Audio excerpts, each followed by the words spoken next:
Hi, it's Olivia, and today I'll be doing the 2018 Book Postscript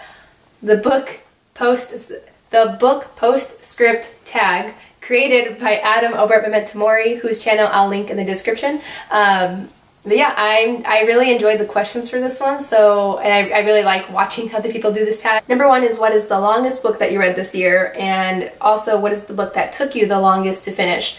By page count, the longest book that I read, I think, was Queen of Air and Darkness. This was 880 pages.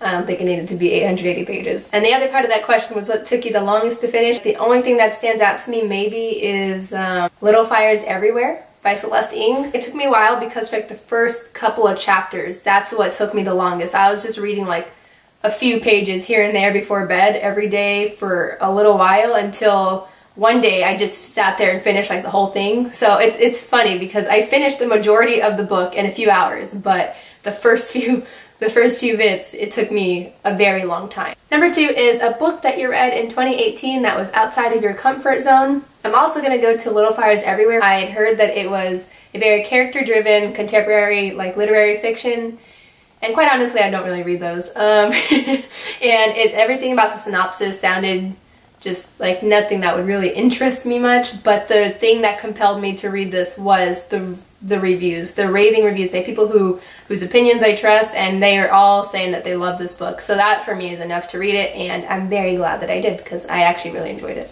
The next question is, how many books did you reread in 2018? I think the answer is only one, and I didn't even finish rereading this because you guys know I was like drawing on it, and I was trying to look for, I was trying to read the descriptions of certain things, and I was starting it over again. I was like, oh, this was a fun book, and I started rereading it. I didn't quite finish it, but yeah, I'll choose this one. But I didn't really reread anything last year, and that is something that I hope to change this year. That means that the next question is going to go by very quickly, which is favorite reread of 2018.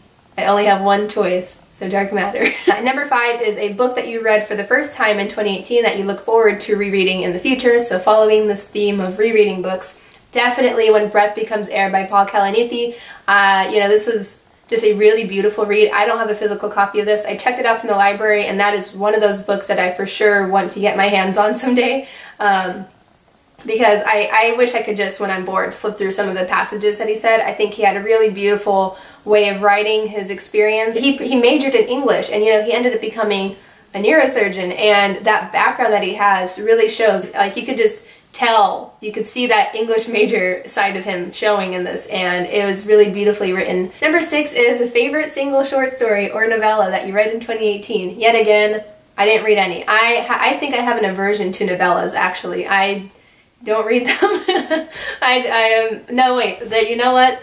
A Court of Frost and Starlight came out last year, which was, I guess, a novella. But really, all it really was like a piece of fan fiction. Number seven is Mass Appeal, a book you liked and would recommend to a wide variety of readers. For this book, I chose Scythe by Neil Shusterman. I feel like adult readers and young adult readers alike could find enjoyment in this one, or people maybe just getting into reading, or who haven't picked up a book in a while and just want something interesting to read. Like, I think this is done really well. You guys know I'm a fan of Neil Shusterman. I always talk about his Unwind series, but I feel like his Unwind series is also very distinctly like young adult dystopian, and maybe that's not for everyone, but this one is just, it's dystopian, or would you call this utopian? Dystopian? Whatever you call this.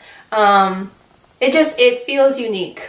Number eight is Specialized Appeal, a book that you liked but would be hesitant to recommend to just anyone. For this one, I picked The Kiss Quotient by Helen Hong.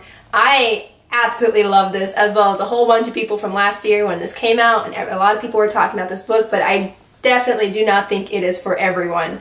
It is explicit, very sexually explicit, and also if you just don't like romance-heavy books, why would I recommend this to someone who doesn't like that, you know? And just, again, like the explicitness of it, if someone's not comfortable with that, I would not recommend this. This is very adult romance.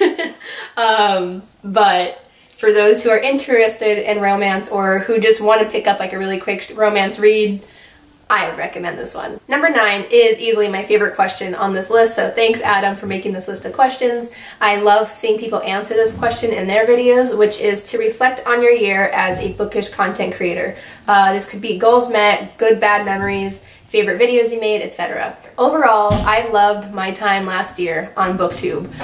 It did have its like ups and downs. Like any time in which I did not post for a long period of time, that is a major down for me, because that's not what I want at all. If I'm not posting videos, something is normally, oh, is it getting darker? It's getting darker. It's getting much darker. The clouds are doing me so dirty right now. Okay. I don't know what it looks like, but we're going to continue anyway. This is a constant issue, by the way. A constant issue. And I refuse to buy a ring light because I'm lazy / I don't like buying stuff. Anyway, last year on Booktube, there were the ups and the downs. And the downs were mainly the parts where I wasn't uploading. But the stuff that I did upload, I enjoyed. And especially last year, I was trying to do those like little cinematic videos. And it's funny, when I make those, I know that they won't be as watched as other videos. Like I'm fully aware of that, and yet they still bring me joy. I don't have the equipment and like the means to get these videos to look exactly as I would hope, but I'm still happy with the final product. So that's like the summertime reading video or the joy of books video. I love those. And or even when I went to, okay, that was another thing. I went to BookCon in New York again, and I saved it for a helicopter ride. I mean, that's not related to Booktube at all, but that was one of the best experiences ever. So beautiful. And like that little video that I made for it was another like kind of, I like to make those. And like I mentioned, BookCon and other bookish events like BookNet Fest and what was it, Y'all West, met a lot of book friends and book people, and so that's just always a great time.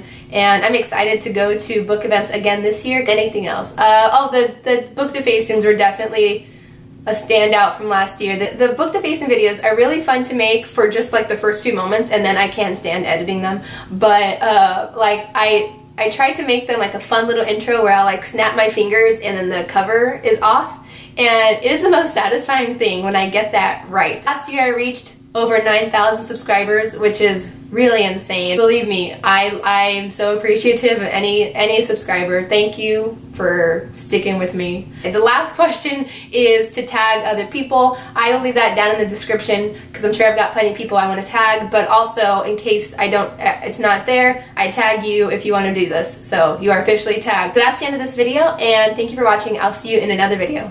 Bye.